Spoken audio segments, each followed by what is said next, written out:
Welcome to the first of our Chardonnay clones which we've imported from ENTAV in France.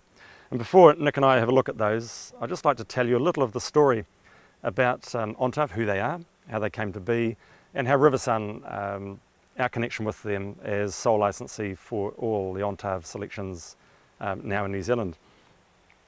Following the Second World War, there was quite a exodus from a lot of the vineyards, and the French government was very concerned that they were going to start losing a lot of their genetic history after a millennia of selection amongst all the regions. A lot of this material had been compromised with virus infection, and a lot of the namings, sometimes there were 50 names in different regions for the same variety.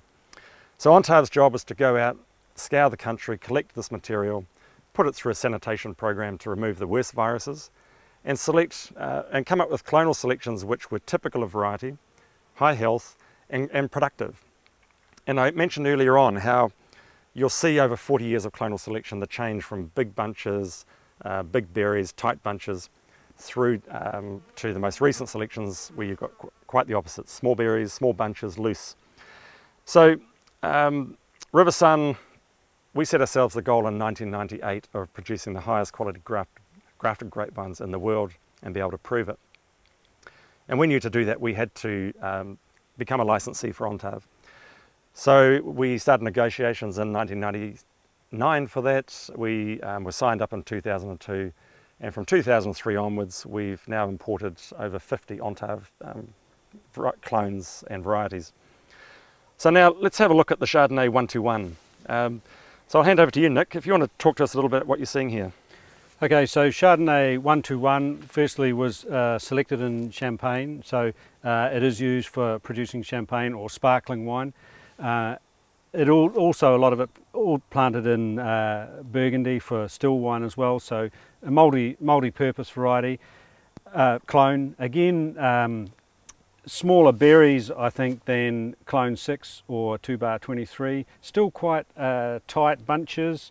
You can see here that's fairly tight, whereas a little bit looser on that one, and this is kind of your typical bunch here. It does seem to have quite tough skins like the 2-bar-23, and I think the thing about the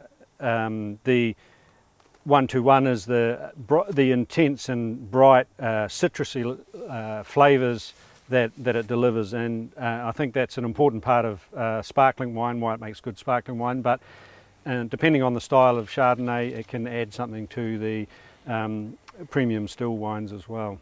My only other comment to add to that would be it's actually held up pretty well if you compare it with 95. I think generally we see a bit more disease pressure in 95 with botrytis. 121 always seems to hold up a bit better, but when you compare it to the next clone we're going to look at, certainly it's still vulnerable to the botrytis. Yeah. So now let's just go and have a look at the next row, which is Chardonnay 548. Now that one has really set the world on fire. Let's have a look at it.